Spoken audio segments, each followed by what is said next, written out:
Welcome to the Archive for Sexology. Among many other things, we also offer a critical dictionary of sexology. I am its author, Erwin Haberli.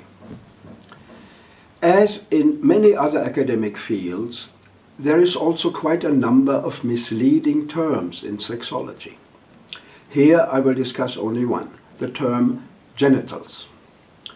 This word is derived from the Latin genitalia, and in translation it means organs of generation, or, as we can also often read or hear, reproductive organs. Now, what's wrong with that? There is a lot wrong with it. True, these organs can serve the purpose of reproduction or procreation, but that is by no means their only purpose.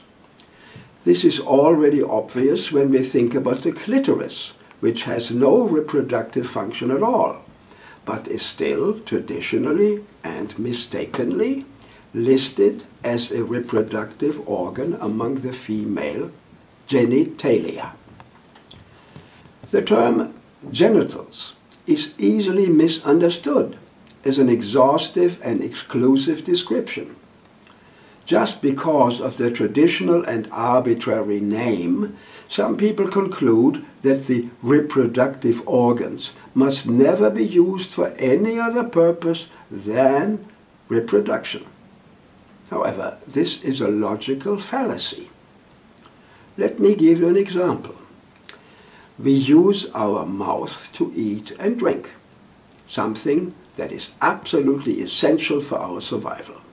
Indeed, allowing us to take in nourishment is undoubtedly the most important function of our mouth. Now, because of this, somebody could come along and give our lips, teeth and tongue the collective name nutritionals. He could then conclude that these nutritional organs should be used only for eating and drinking and never for any other purpose. In other words, we should never use them to speak, sing, whistle, or kiss. Absurd? Certainly. But that is exactly the way some people argue when it comes to our sex organs. Yes, they can be used for the purpose of reproduction, but in actual fact, most often they are not used for this purpose at all. Instead, they are simply used as organs of pleasure. Should we therefore better call them pleasure organs? In my opinion, no. Again, this would overemphasize one of their functions at the expense of the others, and thus also mislead us. Just a reminder, some female and male sex organs, ovaries and testicles, also produce vital hormones, whether we become sexually active or not. And in the male, the penis also serves the purpose of releasing urine.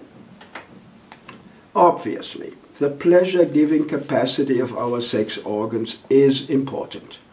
It is an evolutionary trick to get the human race to reproduce in the first place.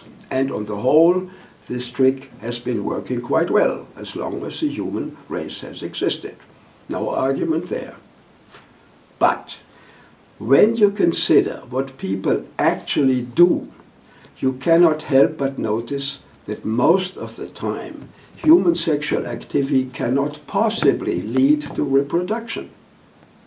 However, in most of the cases, it does provide pleasure.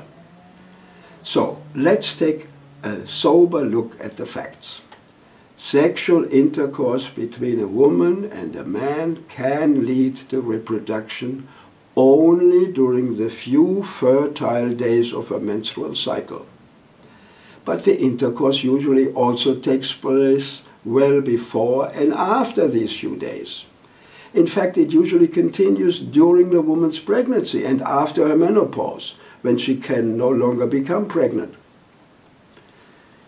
Needless to say, reproduction is also impossible or at least unlikely when a couple uses contraception, as many of them do and have done over the centuries. It is equally impossible when they practice manual, oral, or anal intercourse. Needless to say, there's also no chance of reproduction when people have homosexual contact. Finally, solitary masturbation, a very common sexual activity, cannot lead to reproduction either. Now, people have different opinions about these various sexual behaviors, but like it or not, this is what happens and has always happened in reality. My point is this: when you add up all of the sexual acts being performed in the world, you don't need any special research to understand that most of them from the earliest days of mankind have never led to reproduction and cannot do so today. Again, from the standpoint of evolution, this is perfectly fine, because there are always more than enough occasions when sexual intercourse does result in pregnancies and births. Indeed, I say more than enough, because the world now faces a threat of overpopulation. But that is a separate issue I may talk about some other time. So in conclusion, should we call our sex organs genitals? I think we should not. I think it is more honest and objective to call them simply sex organs. It is also certainly more scientific. The term sex organs does not prejudge the issue and does not imply a specific purpose. It simply refers to two undeniable facts. First, the external and internal sex organs mark an observable physical difference between the sexes, that is, the female and male bodies. And second, they play the most important, although not the only, part in our sexual activity. You can find out more about this and many other sexological topics on our website.